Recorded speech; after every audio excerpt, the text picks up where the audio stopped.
Agora tá, né? Sim, agora tá. Beleza.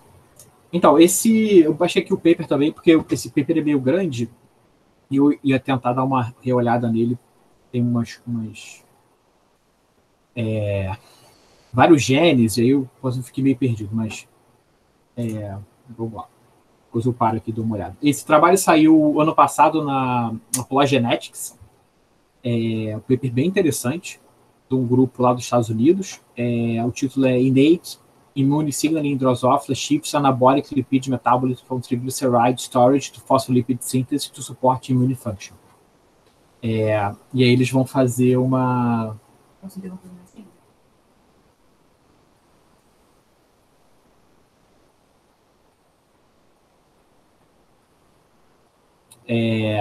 Eles vão fazer uma interação entre metabolismo de lipídio e sistema imune, que eu achei bem interessante as conclusões que ele chega. Assim, o paper é bem interessante. E ele também eu achei ele bem modesto quando ele fala que as coisas dão errado ou não funcionam muito bem. Ele fala assim, que não corrobora o que eles estão falando, eles mostram os resultados e falam e explicam. É bem interessante. Assim, eu achei eles bem pé no chão. Então esse é o abstract. During infection, cellular resources are allocated toward the metabolic demanding process of synthesizing and secreting effector proteins that neutralize and kill invasive pathogens. In Drosophila, these effectors are antimicrobial peptides, AMPs, that are produced in the fat body, an organ that also serves as a major lipid storage depot. Here we asked how activation of tau signaling in the larval fatty body perturbs lipid homeostasis to understand how cells meet the metabolic demands of the immune response. We find that genetic and physiological activation of fat body tau signaling leads to a tissue autonomous reduction in triglyceride storage that is paralleled by decreased transcript levels of GGAT homolog midway, which carries out the final step of triglyceride synthesis. In contrast, candidate pathway enzymes that synthesize membrane phospholipids are induced. Mass spectrometry analysis revealed elevated levels of major phosphatidylcholine, phosphatidyletolamine species in the fat body with active tau signaling. The ER stress mediator XBP1 contributed to the tau-dependent induction of candidate pathway enzymes, in which was blunted by deleting AMPs genes, thereby reducing secretory demand elicited by the tau activation. Consistent with ER stress induction, ER volume is expanded in the fat body cells with active tau signaling, as determined by transmission electron microscopy. A functional consequence of reduced candidate pathway induction is an impaired immune response to the bacterial infection. Our results established that tau signaling induces a shift in anabolic lipid metabolism to favor phospholipid synthesis, and the ER expansion that may serve as an immediate demand for AMP synthesis and secretion, but with the long-term consequence of insufficient nutrient storage. Então, na introdução, ele fala que o gerenciamento de recursos é importante para o combate à infecção, porque você precisa ter nutrientes para sobreviver ao mesmo tempo, a longo prazo, ao mesmo tempo que você precisa de energia para combater as infecções. Então, esse gerenciamento de recursos tem que ser muito fino para você saber o quanto você vai usar dos seus estoques de energia para combater uma infecção, mas você não pode usar muito, porque senão você vai ficar sem energia para continuar vivo. Então, esse gerenciamento é importante, tá? Em insetos, a principal forma de você combater a infecção são com esses peptídeos antimicrobianos, que são proteínas que são sintetizadas, peptídeos pequenos, que são sintetizadas pelo corpo gorduroso e vão atacar as bactérias ou os fungos, tá? Então, normalmente eles são estruturalmente abrem poros na membrana da bactéria ou do fungo, causam lise dessa célula e acabam matando o patógeno, tá? E ele vai trabalhar nesse paper com a via TOL, que é essa viazinha aqui, tá? Essa aqui é via MD, eu não vou falar dela. A via TOL ela é parecida com a via de NF-κB de mamífero, tá? Então ela tem um receptor Toll, ela é ativada por esse proteína Splatzel, que eu não sei como é que fala, também é um nome alemão, que vem dessa proteína inteira aqui, que tá não clivada, por isso que é pró-Splatzel, e ela vai ser clivada mediante interação quando o organismo percebe infecção com fungo ou com bactéria, dependendo desses sinais aqui que ele reconhece. Essa proteína é clivada, ela liga em Toll, o Toll dispara a via de sinalização. Isso leva, então, à degradação de cactos, que funciona como o inibidor de dorsal e diff. Dorsal e diff são o fator de transcrição que se ligam nos genes regulados por Toll, e você tem a expressão de vários genes, incluindo os peptídeos antimicrobianos, tá?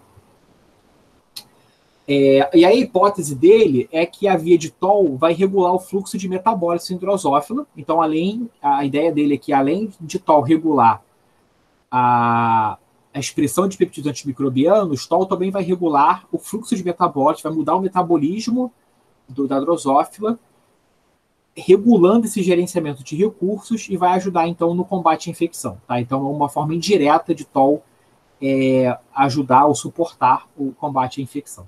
Beleza? Vocês estão me ouvindo ainda? Estamos. Sim. Beleza. Davi, então, sim. Rapidinho, eu tenho uma dúvida. Sim. Essa via Toll é o único mecanismo de defesa que os insetos têm? Não. Bom, além de Toll, eles têm IMD, tá? Toll funciona para fungo e bactéria gram-positiva, e IMD é ativado principalmente por bactérias gram-negativas. Essa é a resposta chamada resposta tumoral, né? Que você secreta coisas na hemolinfa que vão combater as bactérias. Mas os insetos também têm células similares a macrófagos no corpo gorduroso que vão fagocitar bactérias e fungos.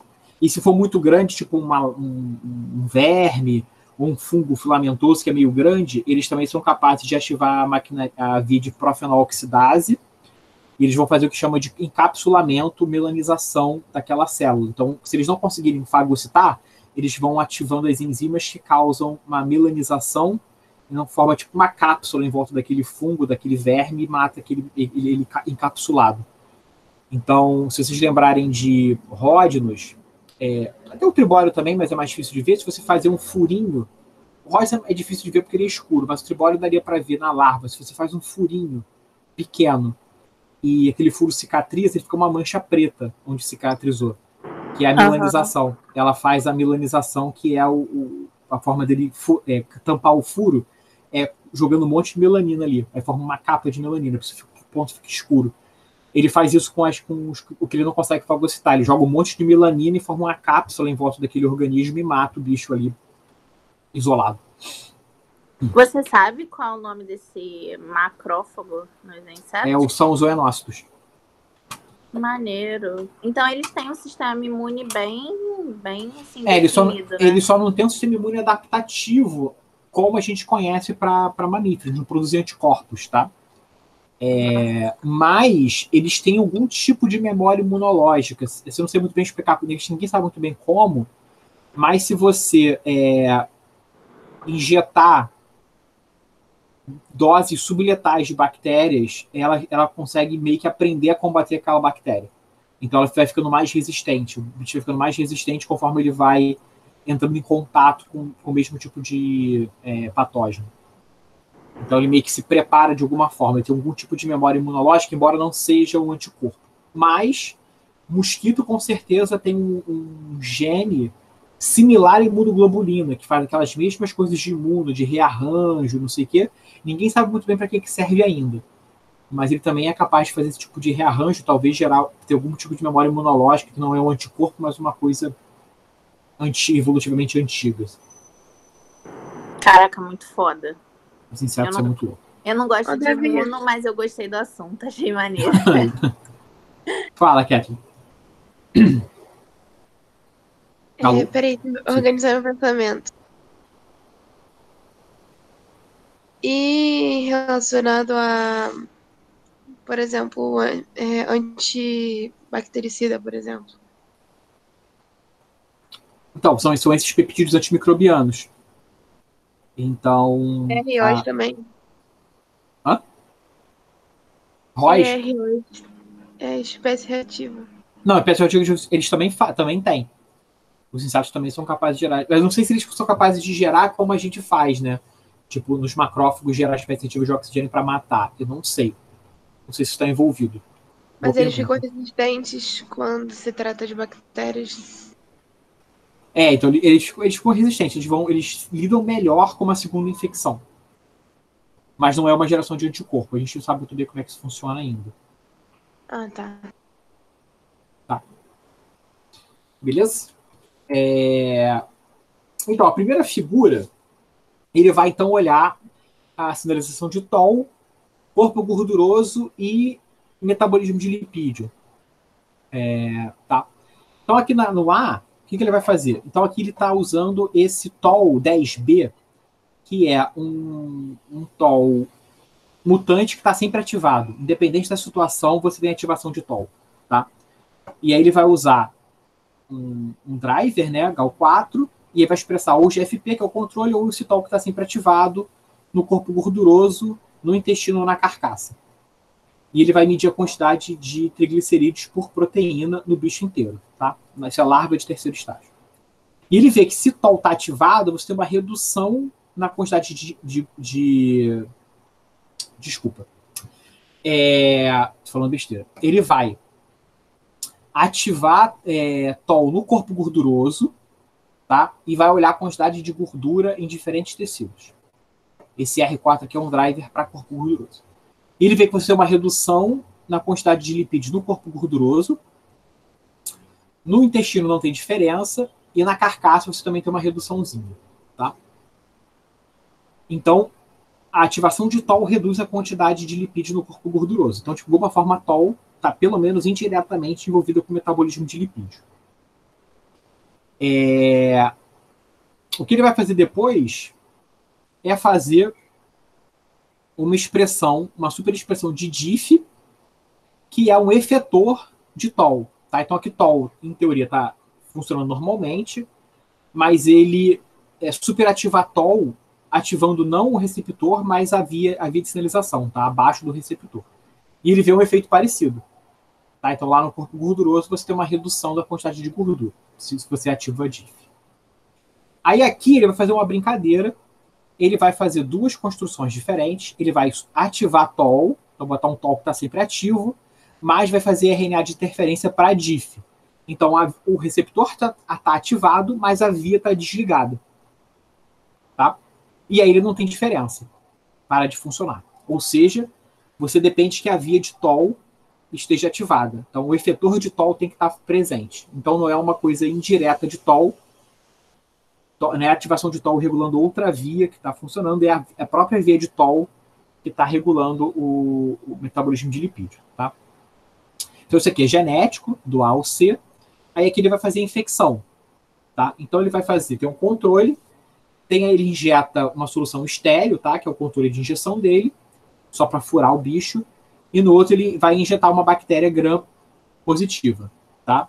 Que é E. fecalis. Tá? E ele vai fazer isso em diferentes momentos, vai medir então a quantidade de gordura, diferentes momentos após a infecção. Tá? Então, 24 horas após a injeção, ele não vê diferença nenhuma. Tá?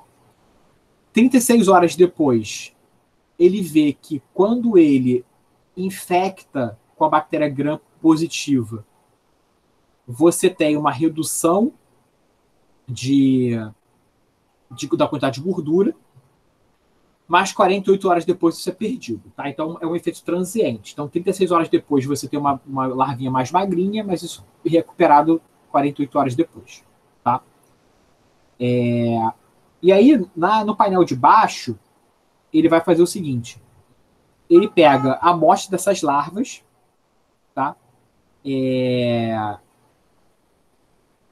ele organiza esse blotting de acordo com a quantidade de triglicerídeos que tinha naquela amostra. Tá? Então, daqui tem menos triglicerídeo e aqui tem mais triglicerídeo. Tá? Então, ele está organizando assim. E aí, o que ele vai medir aqui embaixo é o controle de carregamento, que é a estona. E em cima ele tá vendo a expressão de um construto que é a drosofilina, eu acho, que é o nome, que é um peptídeo antimicrobiano produzido pela drosófila, tá? Ele está olhando na hemolinfa, no corpo gorduroso, o quanto de drosofilina está sendo produzido. Tá? Ele tá com GFP, que ele faz essa coisa com GFP para ele poder usar um anticorpo anti-GFP para conseguir pegar no coisa. E o que ele diz é que ele não consegue ver relação entre nível de triglicerídeo e expressão de drosofilina. Tá? Então, aqui, até você pode até dizer que quanto menos triglicerídeo, mais drosofilina tem, mas não é tão claro. Aqui é totalmente bagunçado, tá? Você vê que tanto drosófilas com baixa quantidade de lipídio quanto drosófilas com alta quantidade de lipídio tem expressão alta de drosofilina. Então ele não consegue ver uma relação entre a quantidade de drosofilina produzida e a quantidade de lipídio, tá? Então quando ele faz a indução genética de TOL, ele consegue ver uma relação relativamente clara, mas quando ele faz infecção não é tão bom assim, tá? No mundo real já não fica tão bonito.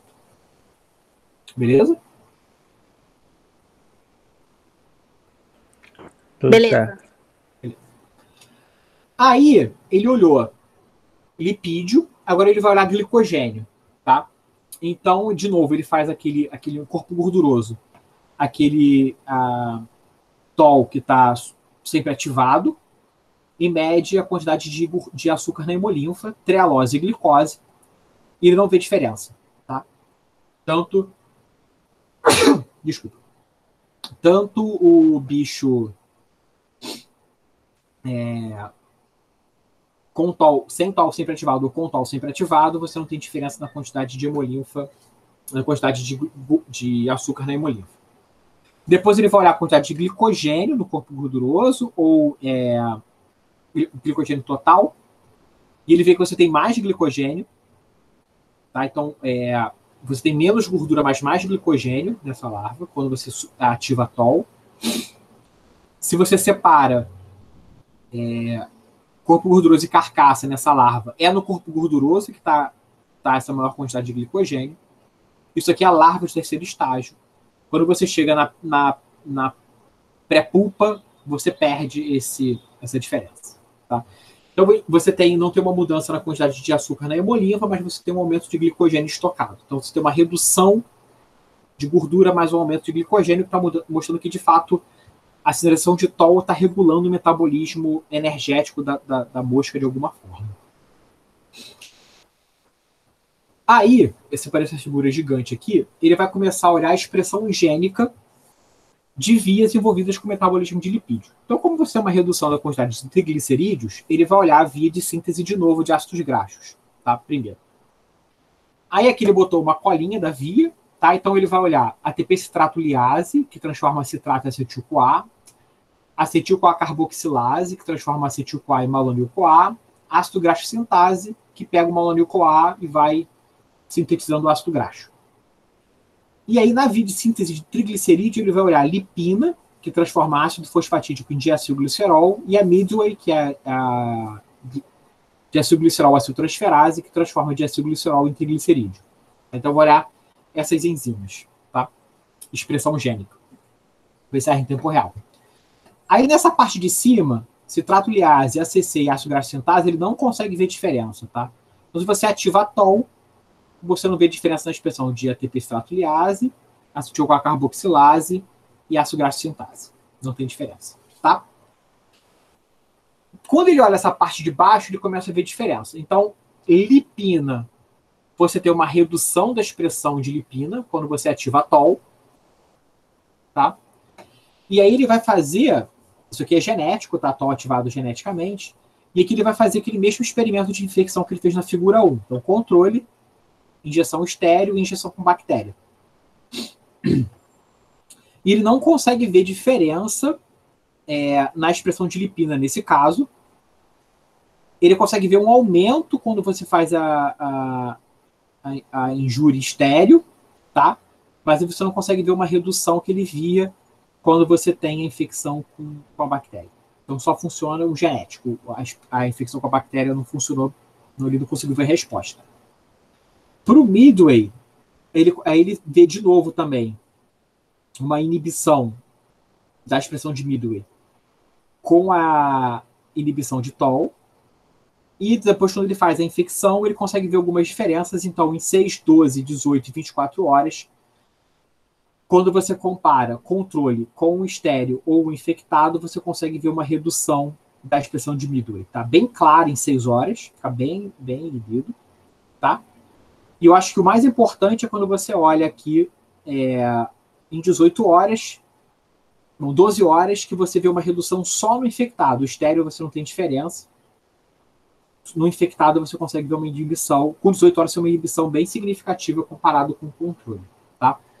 E em 36 horas você já recupera isso. Tá?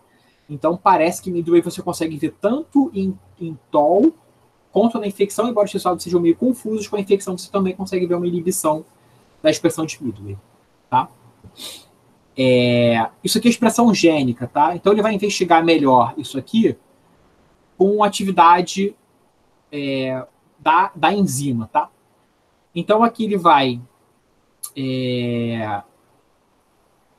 medir a expressão de lipina.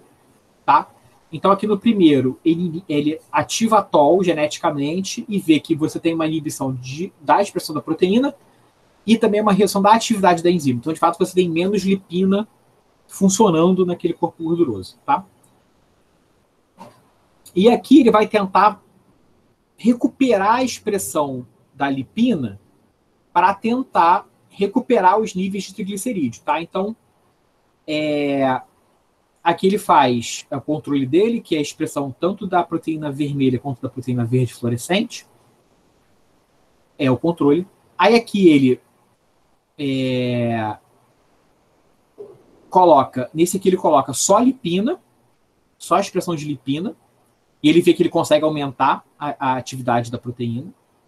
E aqui ele ativa a Toll, então em teoria teria uma redução da atividade da lipina, mas se ele superexpressa a lipina, ele é capaz de recuperar essa atividade.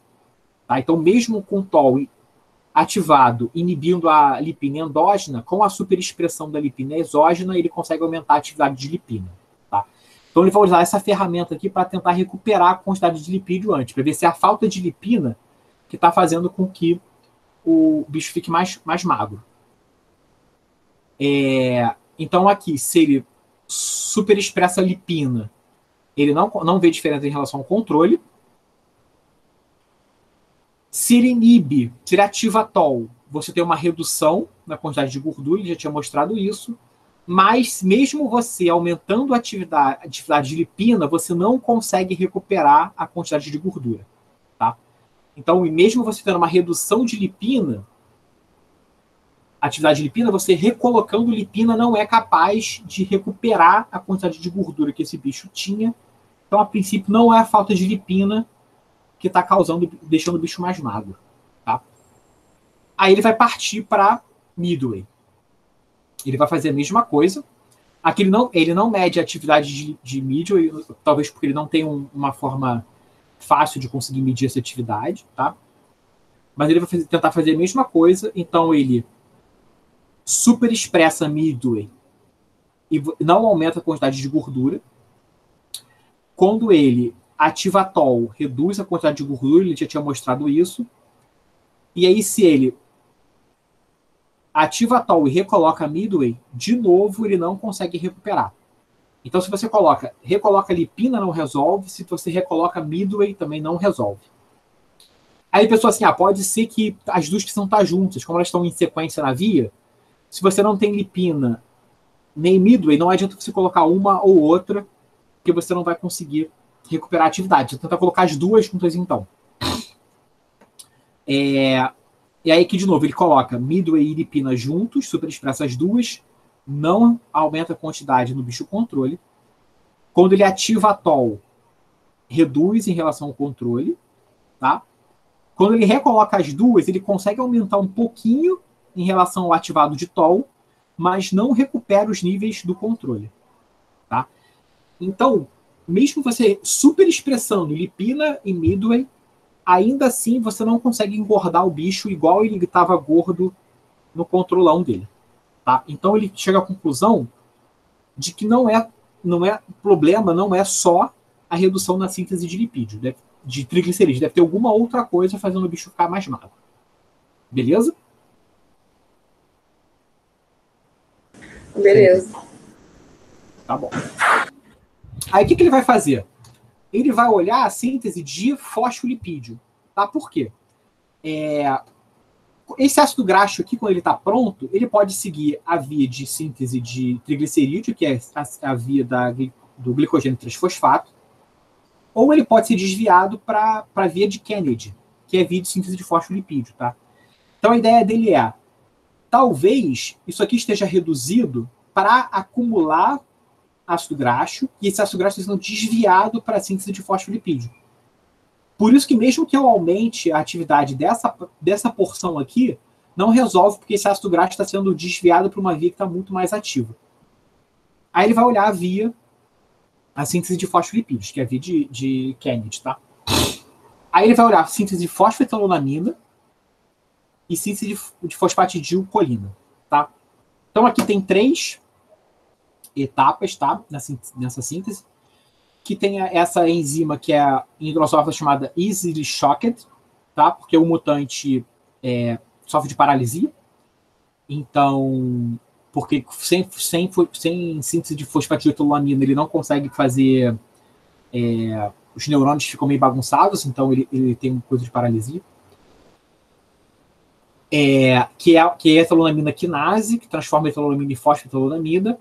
Aqui você tem a PTEC, que transforma fosfetolamina em CTP-etalolamina, e que você tem a CPT-etalolamina transferase, que vai fazer a fosfatidiletolamina. Para a via de colina, você tem uma coisa similar, então você tem a colina quinase, a fosfatidilcolina CPT, fosfatidilcolina transferase, que sintetiza CDP-colina, e depois a transferase, que faz fosfatidilcolina. Tá? E aí você tem os genes aqui, né? O gene sem nome, PCYT1 e BBC. Tá? Aí ele vai olhar a expressão desses genes por PCR em tempo real com aquela mesma drosófila que tem TOL sempre ativa. E ele vê que você tem uma expressão bem aumentada da etalonamina quinase. A PTEC você não tem muita atividade, mas a transferase final aqui você também tem uma atividade aumentada. Tá? Para a via de síntese de fosfatidilcolina, você também tem um aumento. Tá? Então você tem um aumento significativo da colina quinase, um aumento significativo, pequeno, mas significativo da PCYT1, você não tem diferença da BBC. Para confirmar isso, ele vai usar, isso aqui é expressão gênica, ele vai usar o Western blot para medir a quantidade de proteína, tá? E aí, de fato, easily shocked tem um aumento quando você tem atividade de TOL, e PCYT1 também tem um aumento quando você tem a atividade de TOL, tá? Então você tem um aumento de gene e de proteína, tá? Ele vai tentar repetir isso de novo no mundo real, com a drosófila infectada, e ele não consegue ver diferença, tá? Ele não consegue ver esse aumento quando ele usa easily shock. Na verdade, você tem até uma inibição 6 horas depois da infecção. Para PCYT1, ele consegue ver um aumento, tá? Então, 6 horas você tem um aumento significativo do bicho infectado, 12 horas também, 18 horas também. E depois de 24 horas, isso meio que normaliza. Tá? Então você tem um aumento da expressão da via de Kennedy. Ele não mediu a atividade, mas ele vai tentar ver se ele tem um aumento de fosfolipídio nesse bicho. Então, ele tem uma redução de triglicerídeo, já tinha mostrado. Agora ele vai tentar ver se essa via de Kennedy parece estar aumentada, você tem que ter um aumento da quantidade de fosfolipídios. E é isso que ele vai fazer. Então, primeiro ele faz uma TLC, roots total. Então faz uma cromatografia de camada fina para olhar os fosfolipídios e ele vê que tem um aumento de fosfatidiletolamina total e fosfatidilcolina total. Está aumentado. Tá? Depois ele parte para uma coisa mais moderna, faz espectrometria de massa, e aí ele vê as espécies de fosfatidilcolinamina, basicamente todas estão aumentadas. As principais que tem, no ROD também é assim, nos meus resultados de ROD também mostra isso, que é a 34.2 e 34.1 são as principais. Você tem um aumento significativo, mas todas as outras têm aumento, tirando 36.2, você não tem um aumento, tá, em PE. Em fosfatidilcolina, todas as espécies principais, você também tem um aumento de fosfatidilcolina quando você tem uma atividade de TOL. Tá?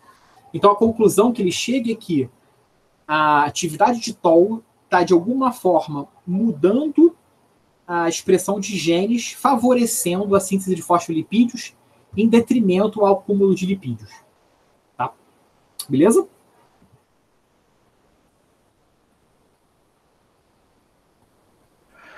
Beleza. Vamos lá. Aí, ele vai chegar agora, eu botei até esse esquema aqui para mostrar para vocês, e vai falar da via de XBP1. Tá? Isso aqui é uma coisa de mamífero, mas está presente em drosófila também. Tá?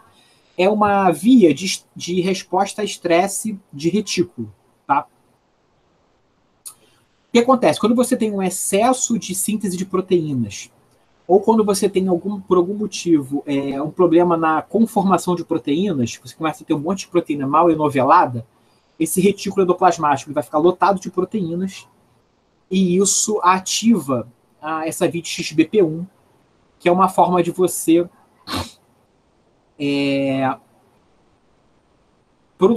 produzir genes, proteínas que vão ajudar a lidar com esse estresse de retículo. Tá? Como é que isso funciona? Você tem um receptor de membrana que fica na membrana do retículo, que é IRI1 alfa. Quando você tem, então, excesso de proteínas, aqui no caso proteínas peroxidadas, estão mal conformacionadas, você tem ligação com esse proteína que é BIP. Então, esse complexo aqui ativa o receptor IRI1. Esse IRI1, então, vai fazer o splicing de XBP1. O XBP1 está sempre sendo produzido, o RNA, só que ele não sofre splicing. Então, você tem esse XBP1 não maduro, né? Que não gera a proteína XBP1. Quando o IRI1 está ativado, você tem o splicing. Então, esse RNA fica maduro, ele é clivado. Então, você gera a proteína XBP1, que é um fator de transcrição que vai regular a expressão de gene desenvolvido com a resposta a estresse a retículo, mas também genes de síntese de lipídio e metabolismo de carboidrato. Tá? Então, ele vai olhar se XBP1, se TOL está de alguma forma envolvido com XBP1 e dessa forma regulando a síntese de lipídio. Então, para olhar a atividade XBP1, ele vai olhar por PCR normal se XBP1 está clivado ou não. Então, vai aparecer duas bandas. Você tem uma banda mais alta de XBP1, quer dizer que XBP1 não está ativado. Se aparece uma banda mais baixa, quer dizer que XBP1 está ativado. Porque sofreu o splice, então o RNA fica menor. Tá? Tá. E aí, o que ele vai fazer? Então, ele vai começar a misturar ativação de TOL com inibição de XBP1 via RNAi. Tá? Então, aqui primeiro ele vai só mostrar que está funcionando. Então, ele está mostrando PCR para XBP1 não clivado e clivado. Tá? Então, se você tem TOL ativado, você não tem uma mudança na quantidade de XBP1 não clivado. E se você tem RNAi para XBP1 sobe, obviamente. Quando o TOL está ativado, olha que legal, aumenta o splice de XBP1, ou seja, de alguma forma a ativação de TOL está gerando estresse de retículo, então XBP1 aparece clivado.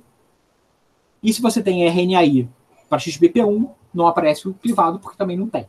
Tá? Então aqui está mostrando que TOL ativa estresse de retículo. Tá? Aqui ele vai para o mundo real, então ele vai fazer a infecção com a bactéria, e ele vê que quando você infecta com a bactéria, você também tem uma indução de estresse de retículo. 6 horas após a infecção, você tem um aumento do aparecimento de XBP1 clivado, tá? 18 horas também, e 24 horas também. 36 horas também. Então, ele perde a significância com 12 horas, mas a princípio você tem, de modo geral, durante todo o período de infecção, um aumento da clivagem de XBP1, que indica que aquela célula está sob estresse de retículo. Isso pode indicar um excesso de expressão de proteína. Tá? Aí ele vai olhar os genes que ele mostrou que estão aumentados. Tá? Os genes lá da via de Kennedy. Tá? São esses aqui. Aí ele vê que easily shocked, ele tinha mostrado que aumenta bastante quando você tem TOL ativo. Você tem uma redução dessa atividade quando o XBP1 está inibido. Tá? Então, embora você continue tendo um aumento em relação ao controle, não é um aumento tão grande quanto o 100 RNAi com XBP1 ativo. Para esse gene aqui, que está envolvido com a síntese de fosfodietilanolamina também, você tem uma inibição completa. Tá? Então, quando você tem TOL ativo, ele está aumentado. Se você tem um TOL ativo, mas não tem XBP1, você perde essa capacidade de aumentar a expressão. Esse gene aqui, a fosfatidilcolina quinase, ele não conseguiu ver o aumento nesse caso, tá? Que era diferente do que eu tinha mostrado antes. Mas para PCYT1, se você tem um aumento, se você tem TOL aumentado, aumenta a expressão da proteína. Isso é totalmente perdido quando você tem inibição de XBP1. Tá? Então, a conclusão dele é que TOL depende de ativar XBP1 para ter essa mudança na síntese de fosfolipídios. Então, a especulação que ele faz é que TOL não está diretamente ativando a síntese de lipídio. A sinalização de TOL, de alguma forma, causa estresse de retículo. Isso ativa XBP1. E XBP1 causa um aumento da expressão das enzimas envolvidas com a síntese de fosfolipídio, porque você precisa de mais fosfolipídio para aumentar o tamanho do retículo e aliviar o estresse. Se você aumenta o tamanho do retículo, você dilui essas proteínas que estão concentradas ali e alivia o estresse. Tá? E aí ele vai ver se, de fato, você tem uma expansão do retículo e uma indução de estresse de retículo quando você tem ativação de TOL. Tá? Aí, quando ele, de novo, ele pega aquela drosófila que tem TOL sempre ativo, e ele vê que várias proteínas envolvidas com o estresse de retículo, aquela BIP1 que eu mostrei no esquema para vocês, essa PDI é uma chaperona, e essas outras aqui eu não lembro o que fazem, mas estão envolvidas com o estresse de retículo, todas elas estão aumentadas quando você tem uma ativação crônica de TOL. Tá? Aí ele vai fazer microscopia eletrônica de transmissão. Aí ele olha o retículo, está aqui. Tá? Ele tem esse aqui, são uns insetos, esse quadradinho aqui azul. Mas dá para ver que você tem um aumento da quantidade de retículo e do tamanho do lumen do retículo. Você vê mais espaços do lumen, tá? Que ele está mostrando aqui. Dá para ver. E aí ele marca aqui em rosa, sei lá, magenta, o volume do retículo, para mostrar que, de fato, você tem mais, o retículo está mais volumoso nessa célula. Aí ele vai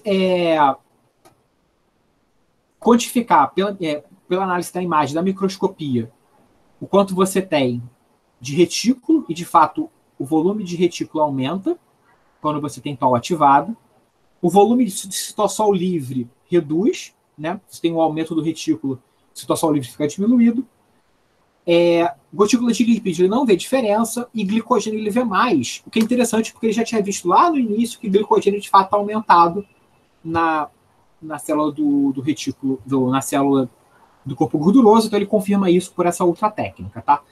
Então a conclusão dele é que TOL, a ativação crônica de TOL, aumenta o estresse de retículo e causa uma expansão do retículo. Isso explica por que você precisa de um aumento de síntese de fosfolipídio, para demandar essa expansão. Beleza? Uhum. Beleza. Aí aqui ele vai fazer assim, será que esse aumento de proteína que ele está vendo, esse aumento do retículo, causado pela ativação de TOL é porque você está induzindo uma expressão muito alta de peptídeos antimicrobianos, e esse monte de peptídeo antimicrobiano que está sendo produzido satura a capacidade do retículo endoplasmático de secretar proteínas e causa estresse de retículo. Aí, para fazer isso, ele vai fazer uma drosófila incapaz de produzir alguns ou vários peptídeos antimicrobianos, tá? Aí aqui na figura A, ele está mostrando a quantidade de peptídeos antimicrobianos que tem na drosófila, tá?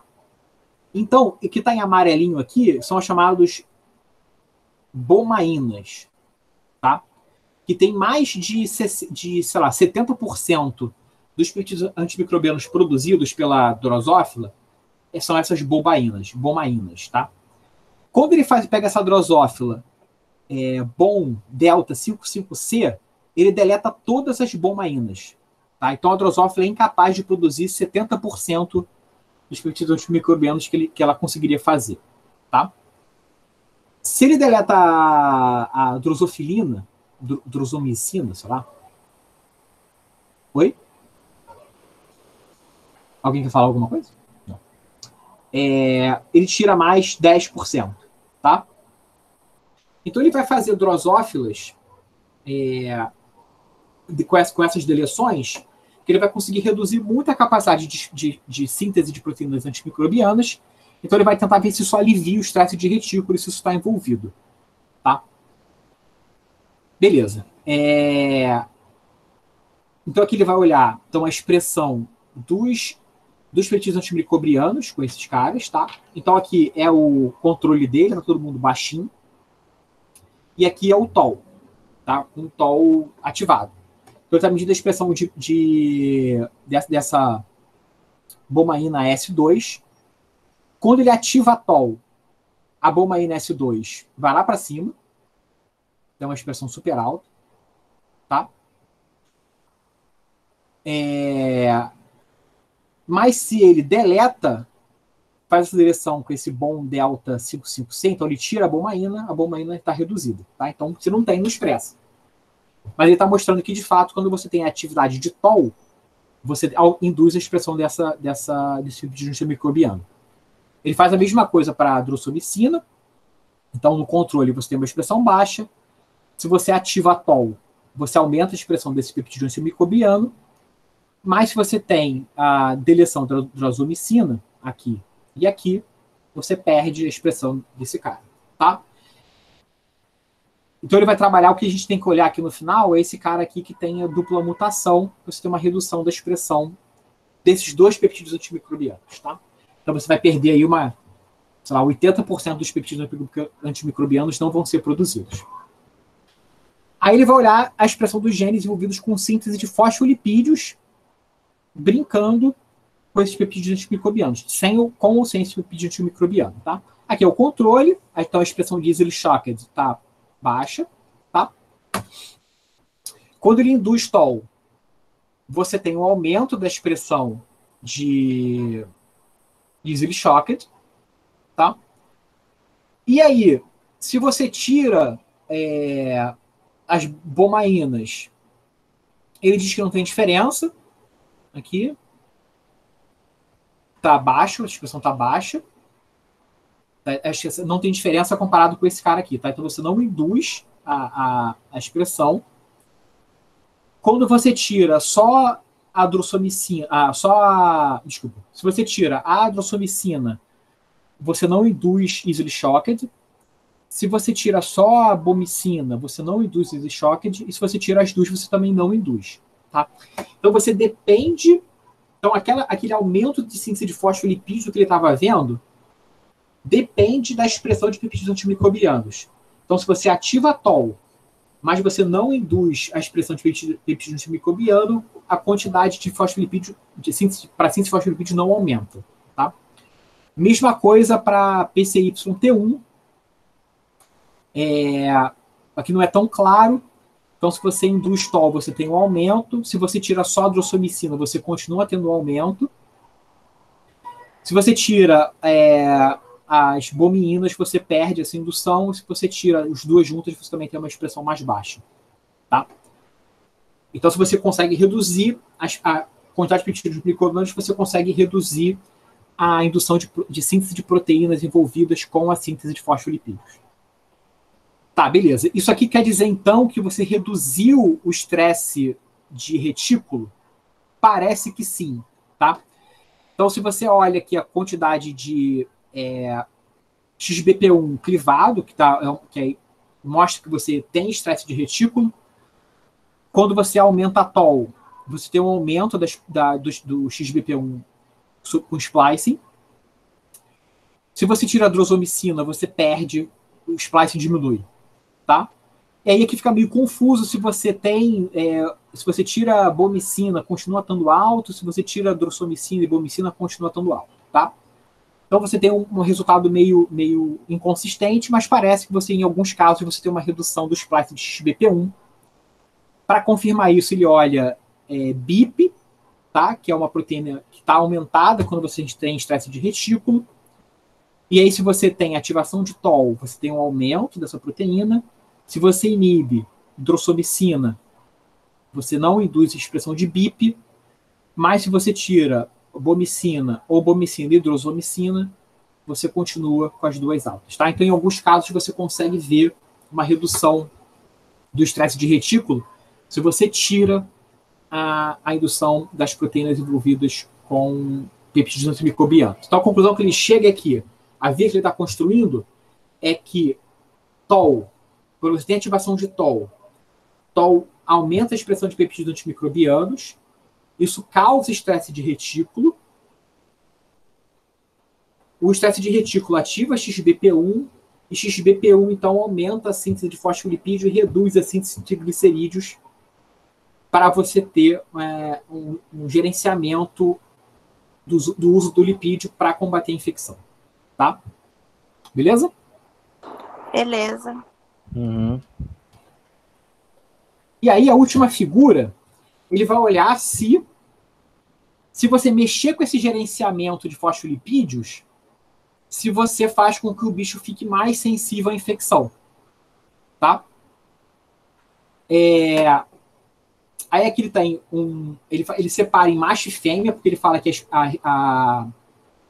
a resposta de macho e fêmea é diferente, então se você junta tudo, você não consegue ver resultado, por isso que ele separa. Tá? Então aqui ele está olhando macho, e está olhando aqui a conta que ele vai olhar ele tem drosomicina ligada a GFP, para ele conseguir ver na hemolinfa. Tá? E aí ele tem expressão, ele tem TOL sempre ativado, e RNAi para PCYT e isolichoque, ou seja, ele vai reduzir a síntese de fosfatidilcolina e fosfatidiletolamina, inibindo a via de Kennedy. Tá? Aí o que ele vê lá no corpo gorduroso? Quando ele aumenta a expressão de TOL, você tem um monte de drosomicina sendo produzida, você tem um aumento da expressão das duas proteínas envolvidas com a síntese de fosfolipídios, tá? Mas se você inibe a expressão dessas proteínas, some a expressão delas, obviamente, e a expressão de drosomicina é reduzida, tanto no corpo gorduroso quanto na hemolinfa. Então a resposta fica pior. Tá?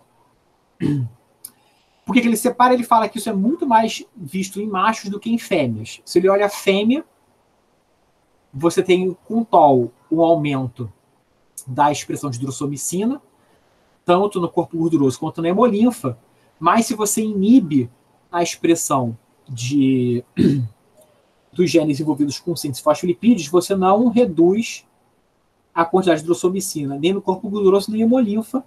Uma coisa que ele fala é que parece que a inibição, especialmente de isolichoques, não é tão eficiente. Então pode ser que por isso que você continua tendo esse resultado. Então ele é honesto, ele bota isso separado e fala que, bom, em machos, pelo menos, o que a gente está falando faz algum sentido, a gente consegue ver essa resposta. Tá? E ele vai fazer a infecção. Tá? Ele vai infectar o bicho em duas situações, no controle ou no bicho com RNAi para PCYT1 e isolichoque, ou seja, ele não consegue aumentar a expressão de fosfolipídios, tá? E aí o que ele vê é que, se ele olha a média expressão de hidrossomicina, tá? No início você tem menos, tá? Então em 6 horas você tem uma expressão menor de hidrossomicina, mas em 12, 24, 36 horas essa expressão é aumentada, tá? Você tem uma expressão maior de hidrossomicina. Então o que ele fala é que parece que sem a capacidade de regular a quantidade de fosfolipídios, você tem uma resposta imune descompensada. Então, em 6 horas, você tem uma quantidade menor de peptídeo microbiano, mas em 12 horas você tem uma super resposta. Você começa a fazer muito mais do que deveria. Por que ele acha que isso acontece? Quando você não tem essa resposta inicial, tá? Você não consegue controlar a quantidade de bactérias. Então, a sua resposta inicial à infecção é atrasada. Então, aqui ele está medindo a quantidade de bactérias, ele está fazendo PCR para RNA bacteriano. Tá? Então, aqui ele está medindo indiretamente quanto de bactéria tem na hemolinfa. Em 6 horas, sem a síntese de fosfolipídio, você tem um aumento da quantidade de bactéria. Então, ele não consegue controlar a infecção.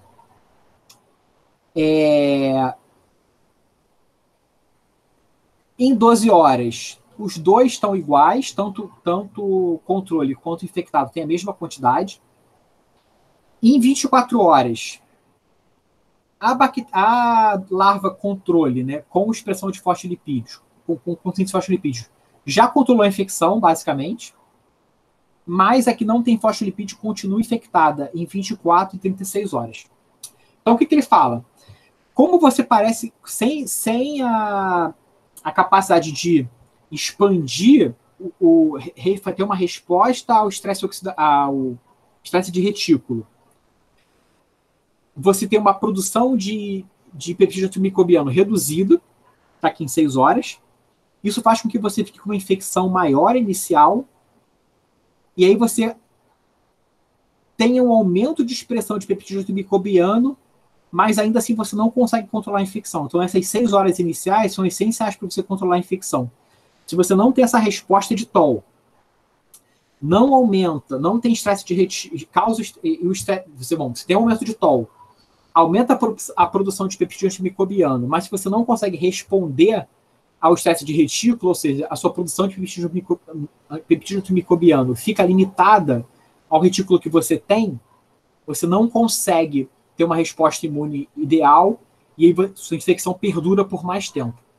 Então ele mostra que o metabolismo de lipídio, então esse gerenciamento de diminuir a quantidade de triglicerídeos e aumentar a síntese de fosfolipídios é essencial para você ter uma resposta rápida e ideal à infecção bacteriana. Então ele está nesse paper, como conclusão, ele liga infecção bacteriana, aumento de TOL, atividade de TOL, aumento de peptídeo microbiano, indução de estresse de retículo, e com isso o CISBP1 faz um gerenciamento fino, reduzindo a quantidade de triglicerídeos e aumentando a síntese de fosfolipídios para ter uma resposta ao estresse de retículo e uma resposta àquela infecção inicial de modo ideal. Beleza? Beleza. Uhum. Caraca. Achei esse paper muito bonito. Fica aí. Muito mesmo. Ele é muito bonitinho, cara. Fiquei muito feliz de ter achado esse trabalho. Achei ele muito bonito. E a interação entre